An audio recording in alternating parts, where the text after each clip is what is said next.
Many times people have asked me that, look, I'm following natural medicines and I'm more interested into uh, complementary lifestyle, whether it is Ayurvedic approach or whether it is yoga or other natural medicine, and I'm not interested to follow any form of Western medicine, or I don't want to take those medicine for whatever problem I suffer in my life. And I always have shared with all my students as well as with my client that, look, we cannot ignore the importance and the place of Western medicine, what it has in our life.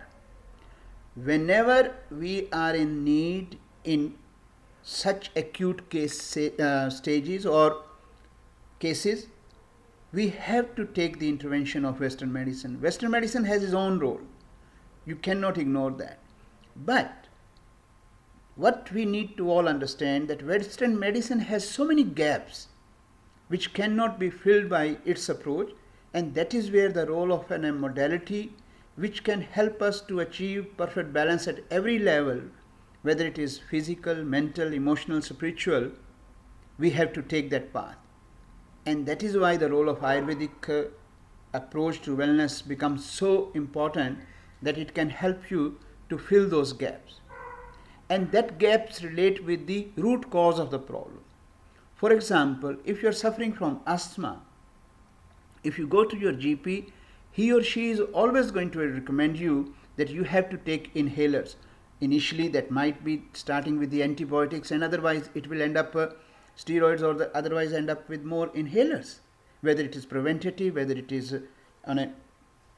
when the attacks are happening. But he or she is not going to advise you that what kind of changes in your lifestyle, in your diet, in the environmental factor you can make, which can help you to minimize the use of these inhalers. In the same way, you can look at, if you get diagnosed with diabetes, from our Western medicine point of view, you have to live with taking those medicines, or whether if you are on insulin, you have to take it, whether it is long acting, short acting.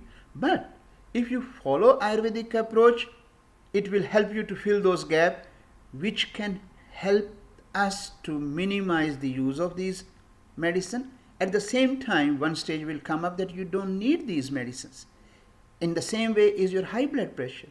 Whether it is high blood pressure, whether it is your sleeping problem or depression, as a medical approach, even though we know that yes, there will be various factors which are bringing these issues, we as a medical doctor don't talk about those aspects. And even someone is talking about those aspects, those doctors will be looked at from the medical perspective or medical counsel as the one who are criminal.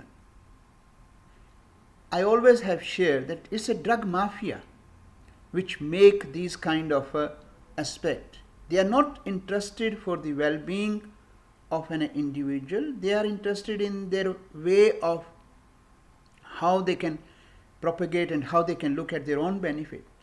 But yes, there are so many doctors now who are very clearly able to understand that Western medicine is not going to fill all the dots, all the gaps, and that's where role of modalities like Ayurveda or others, yoga, meditation, has to be taken as along with what someone is advising.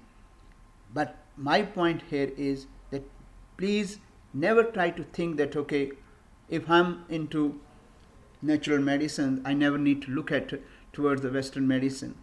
And we need to give its importance always the place it deserves for. But prevention is always better than cure, and that kind of approach only modalities like Ayurveda can help us to achieve. So keep following Ayurvedic approach to well-being, but never criticize or never undermine the value of our Western medicine too. Thank you.